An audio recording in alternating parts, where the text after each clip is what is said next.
اعوذ باللہ من الشیطان الرجیم، بسم اللہ الرحمن الرحیم۔ السلام علیکم ممبرس، کیا حال ہے آپ سب کا؟ امید ہے کہ آپ لوگ بالکل خیریت سے ہوں گے۔ پروردگار آپ سب کو اپنے حفظ و امان میں رکھے۔ پروردگار سوائے غم حسین کے کوئی غم نہ دے۔ آج 21 رمضان المبارک، یوم شہادت امیر المومنین علی ابن ابی طالب علیہ السلام۔ آپ سب کو مولا کی شہادت کا پرسہ اور آپ سب کے ساتھ مل کے پرسہ پیش کرتے ہیں۔ بی بی فاطمہ الزہرا سلام اللہ علیہا، رسول اللہ صلی اللہ علیہ وآلہ وسلم، اہل بیت اطہار اور خصوصاً امام زمانہ کے حضور میں پروردگار اس گھرانے کے آخری چراغ کو جلد اذن ظہور عطا فرمائے کہ آسانیاں ہوں دین کے لیے، آسانیاں ہوں مومنین کے لیے، الہی آمین۔ حدیث نبوی صلی اللہ علیہ وآلہ وسلم ہے کہ رسول اللہ صلی اللہ علیہ وآلہ وسلم نے اپنے اصحاب سے مخاطب ہو کے فرمایا کہ اس دنیا میں 3 طرح کے بدبخت ہیں۔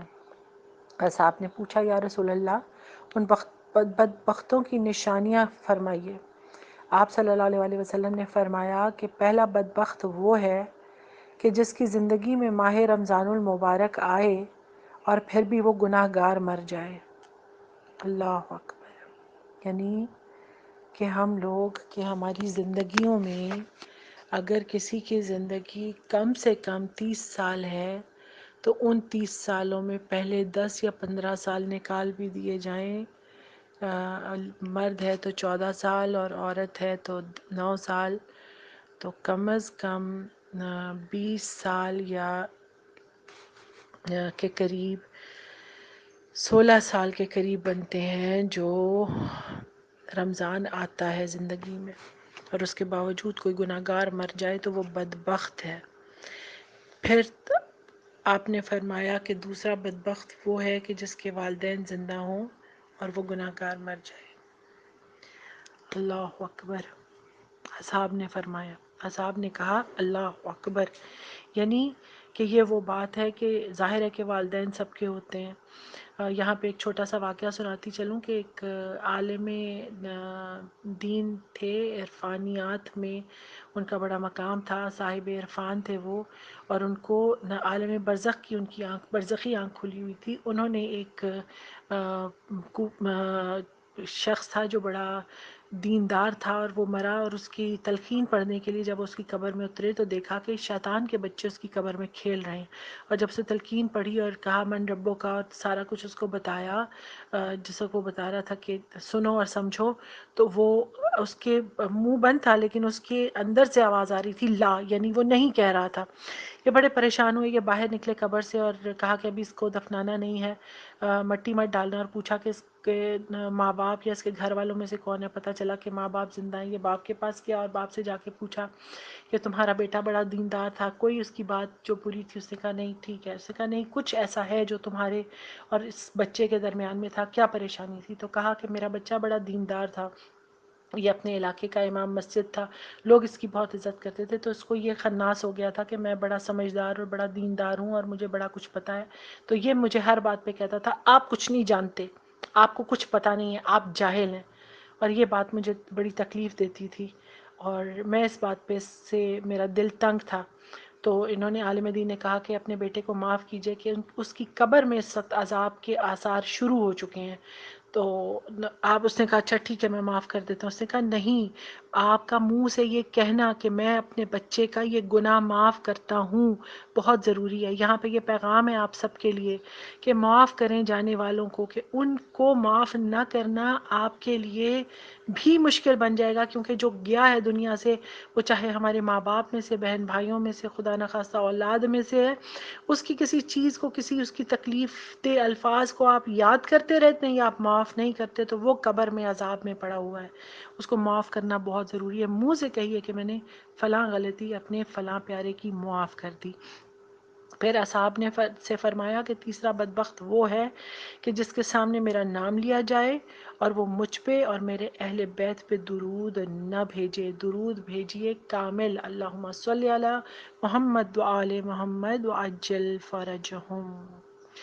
آج کا دن اور یہ جو پچھلے 3 دن گزرے ہیں، یہ قاتل امام علی علیہ السلام پہ لعنت، باقی تمام عبادتوں کے ساتھ یہ ایک لعنت بھی ایک عبادت ہے جو ہم اپنی ہر نماز میں بھی کرتے ہیں. شاید ہم میں سے کئیوں کو آئیڈیا نہیں ہے، ہم سمجھتے ہیں کہ لعنت کرنا بڑی بری بات ہے اور لعنت نہیں کرنی چاہیے، جبکہ ہم اپنی ہر نماز میں ہر رکعت میں جب کہتے ہیں انعمت علیہم غیر المغضوب علیہم ولا الضالین، تو یہ ہم تولا اور تبرہ کا اعادہ کر رہے ہوتے ہیں، یعنی کہ ہم اچھے لوگوں کی اچھائی کو ایکسیپٹ کر رہے ہوتے ہیں، ان کی تعریف کر رہے ہوتے ہیں، اور برے لوگوں کی برائی سے ہم دوری اختیار کر رہے ہوتے ہیں، برات کا اظہار کر رہے ہوتے ہیں، اس پہ تبرہ کر رہے ہوتے ہیں کہ ہمیں برے لوگوں کے رستے سے بچا. ضروری نہیں ہوتا کہ آپ نام لے کے برائی کریں یا برائی تبرہ کریں یا لعنت کریں، آپ نے یہ کہہ دیا تو یقیناً کہ پروردگار جانتا ہے. اسی لیے کہتے ہیں کہ نماز کو سمجھ کے پڑھو. تو آج کے دن جہاں ہم مولا مشکل کشا کی اعضاء منا رہے ہیں، یہ ذہن میں رکھنا بھی ضروری ہے کہ مولا کے قاتل کی شخصیت اصل میں تھی کیا.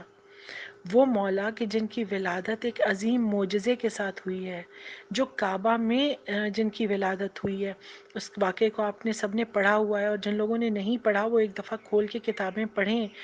صحیح مسلم میں، صحیح بخاری میں، ہر جگہ پہ مولا کی ولادت کا پورا واقعہ موجود ہے کہ ان کی شہادت بھی اتفاقی بات نہیں تھی کہ وہ اتفاقاً مسجد میں شہید ہو گئے، ایسا نہیں ہے. اللہ تعالیٰ نے جس کو دنیا میں لانے سے پہلے ارادہ کیا ہے کہ اس کو دنیا میں اس کا آنا ایک تاریخ اور مثال بنا دے، تو اس کے جانے کے بارے میں بھی وہ چاہتا ہے پروردگار کہ ہمیں بتائے اور ہمیں پیغام دے. بتانا چاہ رہا ہے پروردگار کہ دکھانا چاہ رہا ہے ہمیں کہ دیکھو کہ کس نے امیر المومنین کو شہید کیا ہے. یہ کوئی عام بندہ نہیں ہے، یہ کوئی کافر نہیں ہے، یہ اللہ کا نام لینے والا، یہ قرآن پڑھنے والا، یہ نمازیں پڑھنے والا، خود کو مومن کہنے والا بندہ تھا. خوارج عام لوگ نہیں تھے. آپ ان کی اگر تاریخ پڑھی ہو تو آپ کو پتا ہوگا کہ آپ ان لوگوں میں سے ایک بندہ ایسا تھا. ان لوگوں نے ایک دفعہ ایک صحابی امام علی علیہ السلام تھے جن کو ان لوگوں نے شہید کیا تھا ان کی زوجہ سمیت. کیسے شہید کیا تھا کہ ان کی زوجہ حاملہ تھیں. انہوں نے ان لوگوں کو پکڑا اور اس کے بعد ان کو تلوار سے ان کا سر قلم کیا. اچھا، تلوار سے سر قلم کیا، نہ صرف یہ کہ تلوار سے سر قلم کیا بلکہ ساتھ میں ان کی زوجہ کا پیٹ چاک کیا. پیٹ چاک کرنے کے بعد اس میں سے بچے کو نکالا اور بچے کا سر قلم کیا، اور بچے کا سر قلم کرنے کے بعد اس کو باپ کے ساتھ درخت پہ لٹکا دیا، اور اس کے بعد وہیں پہ نماز پڑھی.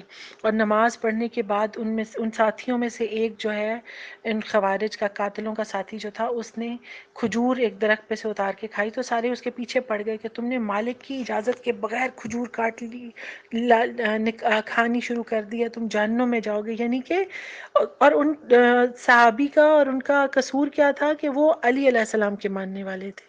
تو یہ چیز بہت ضروری ہے سمجھنی کہ وہ لوگ ایسے نہیں تھے کہ عبداللہ ابن خباب بن ارت نام ہے اس صحابی امام علی علیہ السلام کا، جس کو اسیر کیا گیا اور پھر اس کو اس طرح سے مارا گیا. باپ کے سر کے ساتھ اس بچے کے سر کو لٹکایا گیا جو ماں کی گود کی کہ رحم میں سے نکال کے جس کو مارا گیا ہے. تو یہ عام لوگ نہیں تھے، بڑی لمبی نمازیں پڑھتے تھے، ان کی لمبی لمبی داڑیاں بھی تھیں.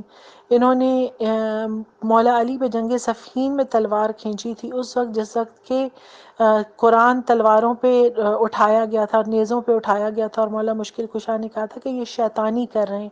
تو یہ چیزیں سمجھنا بہت ضروری ہے کہ یہ کون لوگ ہیں کہ جنہوں نے مولا مشکل کشا کو شہید کیا ہے. یہ ذہن میں رکھنا بہت ضروری ہے کہ اپنی عاقبت بخیر کرنی ہے تو مولا کو سمجھنا اور مولا کو سمجھنے کے ساتھ یس سر کرنا بہت ضروری ہے.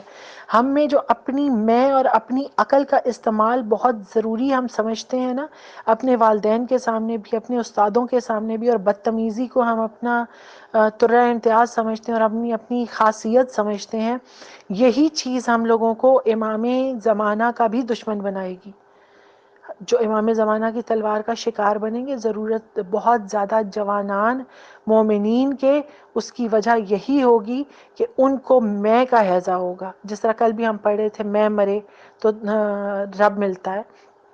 امیر المومنین کا قاتل وفادار لوگوں میں سے تھا، اور امام علیہ السلام نے کو جس وقت مولا رسول اللہ صلی اللہ علیہ وسلم نے کہا تھا کہ ایک رمضان ایسا آئے گا کہ آپ کی داڑھی آپ کے سر کے خون سے خضاب ہو جائے گی، تو امام علی علیہ السلام نے فوراً پوچھا تھا کیا اس وقت میں ایمان پر ہوں گا، کیا میں عاقبت بخیر ہوں گا؟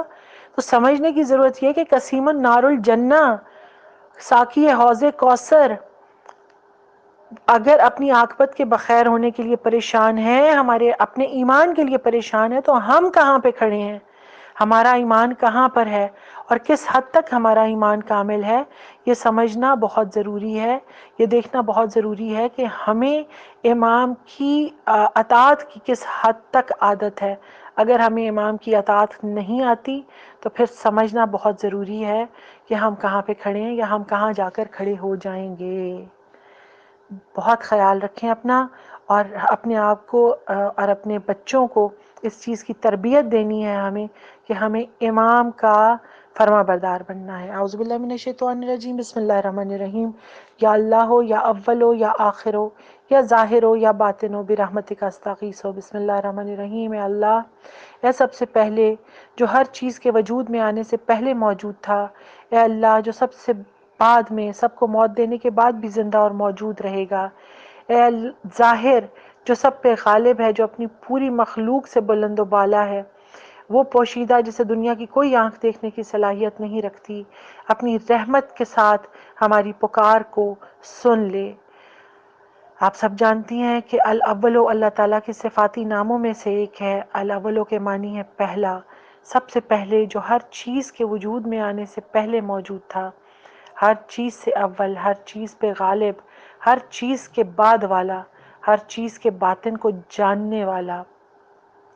اللہ تعالیٰ نے فرمایا ہے کہ تو ہی اول ہے، تجھ سے پہلے کچھ نہیں تھا، تو ہی آخر ہے، تیرے بعد کچھ نہیں ہے، تو ظاہر ہے، تجھ سے بلند تر کوئی چیز نہیں، تو باطن ہے، تجھ سے قریب تر کوئی شے نہیں. پھر هو الاول والآخر والظاہر والباطن وهو بكل شيء علیم. الحدید کی سورہ الحدید کی آیت نمبر 3 کہ وہ اللہ اول بھی ہے، آخر بھی ہے، ظاہر بھی ہے، باطن بھی ہے، وہ ہر چیز کا علم رکھتا ہے. اللہ اس معنی میں اول ہے کہ اس سے پہلے کوئی مخلوق نہیں تھی اور وہ ہر چیز پر مقدم ہے اور اس کے بعد کچھ نہیں ہے. یہی اول اور یہی آخر دونوں کا یہی مطلب بنتا ہے. الظاہر ہر جگہ موجود. الظاہر اللہ کے خوبصورت ناموں میں سے، صفاتی ناموں میں سے ایک نام ہے. نبی صلی اللہ علیہ وسلم نے اسماء حسنہ کی جو تشریف فرمائی ہے، یہ یوں ہی ہے کہ جو میں نے پہلے بھی کہا کہ تو ہی اول ہے، تجھ سے پہلے کچھ نہیں تھا، تو ہی آخر ہے، تیرے بعد کچھ نہیں ہے، تو ظاہر ہے، تجھ سے بلند تر کچھ نہیں ہے، تو باطن ہے، تجھ سے قریب تر کچھ نہیں ہے. یہ صحیح مسلم میں یہ دعا موجود ہے. انت الاول فلیس قبلک شیء وانت الآخر فلیس بعدک شیء وانت الظاہر فلیس فوقک شیء وانت الباطن فلیس دونک شیء. کہ یہ سب پر ظاہر ہے. الظاہر سے مراد اپنی پوری مخلوق پہ غالب اور بلند و بالا. اللہ ظاہر ہے، اس کے اوپر کوئی چیز نہیں، کیونکہ وہ سب اونچی شان والوں سے بھی زیادہ اونچا اور اعلیٰ ہے. الباطن اللہ تعالیٰ کے صفاتی ناموں میں سے ایک نام ہے. الباطن کے معنی ہے ہر چیز کے باطن کو جاننے والا. اللہ تعالیٰ نے فرمایا سورہ الحدید کی آیت نمبر 3 دوبارہ کہ هو الاول والآخر والظاہر والباطن وهو بكل شيء علیم. اللہ اول بھی ہے، آخر بھی ہے، ظاہر بھی ہے، باطن بھی ہے، اور وہ ہر چیز کا علم رکھتا ہے. الباطن سے اس حقیقی معرفت کی طرف بھی اشارہ ہوتا ہے کہ جس کے متعلق حضرت ابو بکر نے یہ فرمایا تھا کہ اے وہ ذات کہ جس کی معرفت کی انتہا اس کی معرفت سے درماندگی ہے، یعنی کہ اس کی معرفت کی انتہا یہ ہے کہ ہم اس کی معرفت کو سمجھ ہی نہیں سکتے۔ بعض لوگوں نے کہا کہ اللہ تعالیٰ اپنی آیات اور دلائل میں قدرت کے لحاظ سے ظاہر ہے، باعتبار ذات کے اللہ باطن ہے، یعنی اللہ چھپا ہوا ہے۔ کئیوں نے کہا ظاہر سے اس کا تمام اشیاء پر محیط ہونا مراد ہے، اس اعتبار سے کہ وہ ہمارے احاطہ ادراک میں نہیں آ سکتا، اس لیے الباطن ہے۔ اللہ تعالیٰ کا فرمانا ہے سورہ آل انعام آیت نمبر 103 میں، وہ ایسا ہے کہ نگاہوں کا ادراک کر سکتا ہے۔ اللہ باطن ہے کہ اس نے ہر چیز کا احاطہ کیا ہوا ہے، حتیٰ کہ اپنی ہماری ذات سے بھی زیادہ قریب ہے اور ہمیں نظر نہیں آتا، ہم پہچان نہیں سکتے۔ تمام مخلوقات اس کی مٹھی میں ہے، ساتوں آسمان ساتوں زمینیں اس کے ہاتھ میں ہیں، رائی کے دانے کے برابر اس کے ہر کائنات اس کے سامنے ہے۔ جس طرح رائی کا ایک چھوٹا سا دانہ ہوتا ہے، اللہ کے سامنے پوری کائنات اس طرح ہے۔ ہم اپنے آپ کو کتنا بڑا سمجھتے ہیں، لیکن ہم اپنے کمرے میں بیٹھے ہیں تو ہمارے لیے وہ کمرہ چھوٹا ہے، ہم اس کمرے کا پورا احاطہ نہیں کر سکتے، گھر کا تو پورا احاطہ کرنا ہی مشکل ہے۔ ایک وقت میں ہم جس جگہ موجود ہوں ہم صرف وہی دیکھ سکتے ہیں، ہمارے سے پہلے کیا ہو چکا ہے، ہمارے بعد کیا ہو چکا ہے، جس کمرے میں ہم موجود نہیں ہیں وہاں کیا ہو رہا ہے، جس کمرے میں ہم اب آ کے بیٹھے ہیں وہاں پہ اس سے پہلے کیا ہو رہا تھا، ہمیں کچھ نہیں پتا۔ لیکن وہ اللہ ایسا ہے کہ جس کو کچھ بھی شروع ہونے سے پہلے پتا ہے کہ کچھ تھا یا نہیں تھا، جس کو آخر میں کبھی سب کچھ پتا ہے، اس کو ہمارے پیدا کرنے سے پہلے پتا ہے کہ ہم کیا کرنے والے ہیں، ہماری دنیا سے جانے کے بعد دوبارہ کس طرح سے اس نے ہمیں اٹھانا ہے وہ جانتا ہے، ہمارے ظاہر میں کیا کچھ ہے، ہم اپنے آگے آنے والے وقت میں ظاہراً کیا کچھ کرنے لگیں، اور ہمارے اندر کیا کچھ چھپا ہے، پروردگار سب کچھ جانتا ہے ہر طریقے سے۔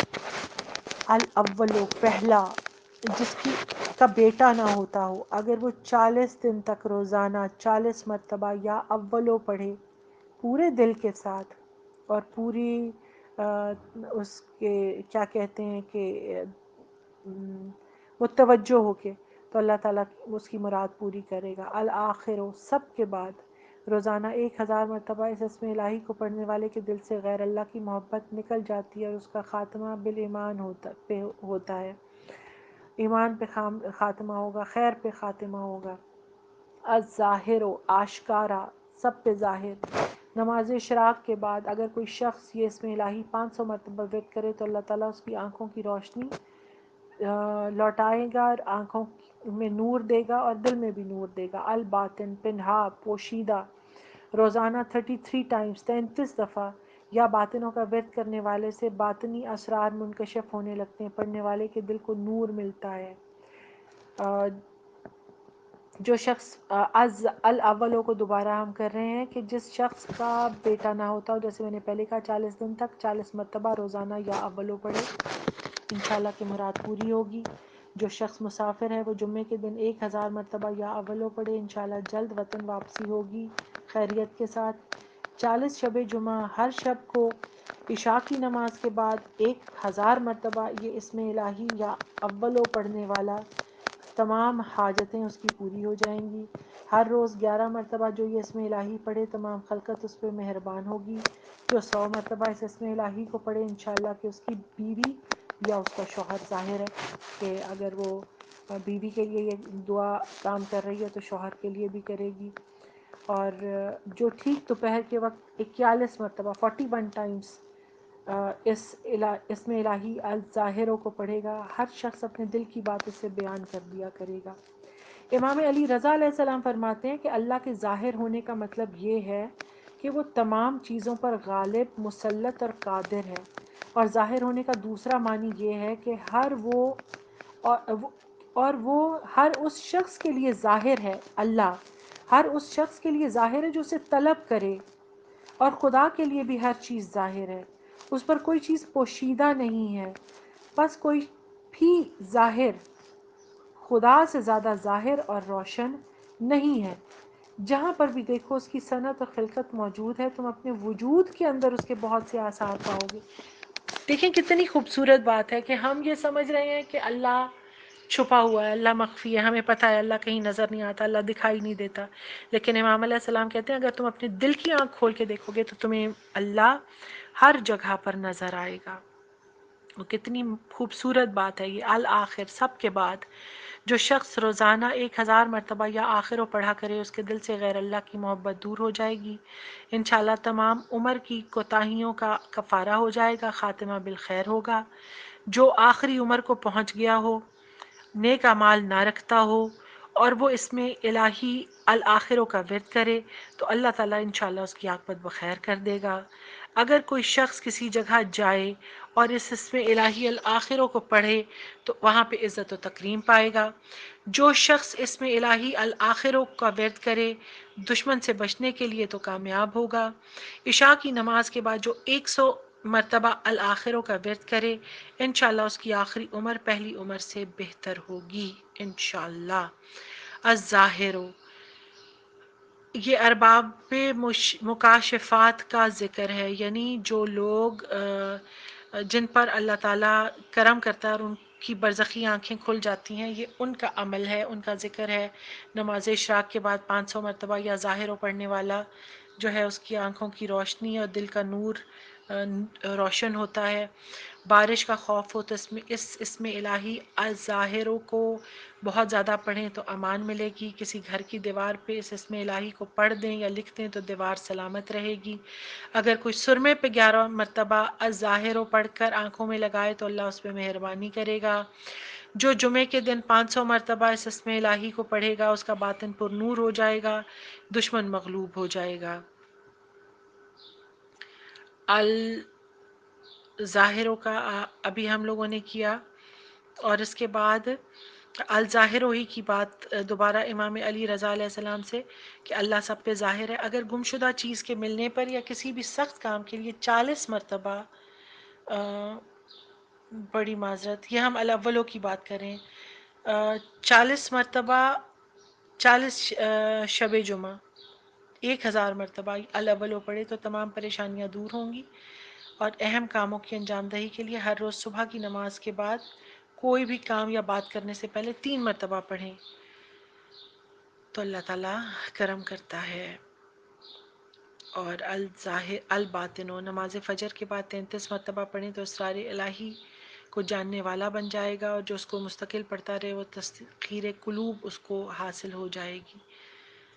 اور اللہ تعالیٰ آپ کے، میرے، ہم سب کی مشکلات کو آسان کرے۔ الباطن، روزانہ 33 مرتبہ جو پڑھے اس پہ باطنی اسرار ظاہر ہوں گے، اس کے دل میں اللہ کی محبت پیدا ہوگی۔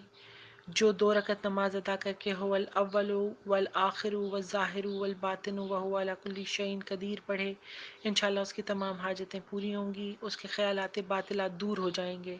جو اس اسم الہی کو 41 مرتبہ روزانہ پڑھے گا اس کا دل روشن ہو جائے گا۔ جو 33 مرتبہ ہر نماز کے بعد پڑھے گا اس کو جو بھی دیکھے گا اس سے محبت کرنے لگے گا۔ آپ نے دیکھا کئی لوگ جو ہے بڑے حد لذیذ ہوتے ہیں، شاید وہ ایسے ہی لوگ ہوتے ہوں گے۔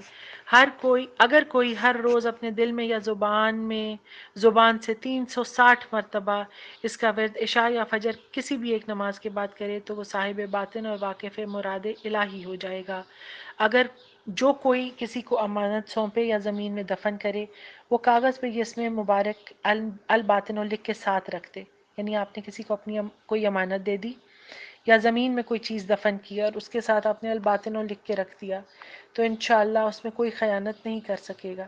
ہر روز 80 مرتبہ کسی بھی نماز کے بعد جو الباطن پڑھے گا وہ اللہ تعالیٰ کے اسرار سے واقف ہو جائے گا۔ اگر کوئی روزانہ 3 بار 1 گھنٹے تک، روزانہ 3 بار 1 گھنٹے میں 3 بار اس میں الہی کو پڑھے تو اسے اللہ تعالیٰ کی محبت مل جائے گی۔ اللہ تعالیٰ آپ سب کو اپنے حفظ و امان میں رکھے۔ مولا مشکل کشا جیسے مولا کے صدقے میں، مولا مشکل کشا جیسے موحد کے صدقے میں، مولا مشکل کشا نے جس طرح پروردگار سے محبت کی، اللہ کرے کہ ہم بھی اس اول و آخر ظاہر و باطن پروردگار سے ویسی ہی محبت کریں۔ ایسی محبت کریں کہ اللہ کی محبت کے صدقے میں اور اللہ کی محبت کی وجہ سے لوگ ہم سے دشمنی کریں. آل محمد سے محبت کی وجہ سے تو لوگ ہم سے دشمنی کرتے ہی ہیں، اسی طرح سے اللہ سے محبت کی وجہ سے بھی دشمن ہم سے دشمنی کریں. اور لوگ ہم سے دشمنی کرتے ہیں، لوگ ہمیں ایک سمجھتے ہیں، ہم بٹے ہوئے ہیں فرقوں میں. اور یہ اللہ تعالیٰ کی طرف سے میں نے کل بھی جو ایک بات کی تھی اس میں یہی تھا کہ اللہ تعالیٰ کی طرف سے یہ عذاب ہوتا ہے کہ ہمیں فرقہ فرقہ کر دیا گیا اور ہم سمجھتے ہیں کہ ہم دوسروں کو غلط اور خود کو صحیح ثابت کر رہے ہیں. پروردگار ہمیں صحیح ہونے کی توفیق دے، پروردگار ہمیں راہ راست پہ رکھے، پروردگار ہمارے لیے آسانیاں کرے. وہ اول پروردگار ہر چیز سے پہلے آپ سے محبت کرے، آپ کا خیال رکھے. وہ آخر پروردگار آپ کی عاقبت، ہم سب کی عاقبت بخیر کرے. وہ ظاہر پروردگار ہماری زندگیوں میں، ہمارے باطنوں میں ظاہر ہو جائے. وہ پروردگار ہماری زندگیوں کے ہر لمحے میں ظاہر رہے اور ہماری حفاظت فرمائے. اور وہ باطن پروردگار ہمارے چھپے ہوئے اعمال کا بہترین رازدار ہو اور ہمارے لیے بہترین کارساز ہو. الہی آمین. محمد و آل محمد پہ بلند تر صلوات کے ساتھ مولا وارث اللہم صلی علی محمد و آل محمد وعجل فرجہم.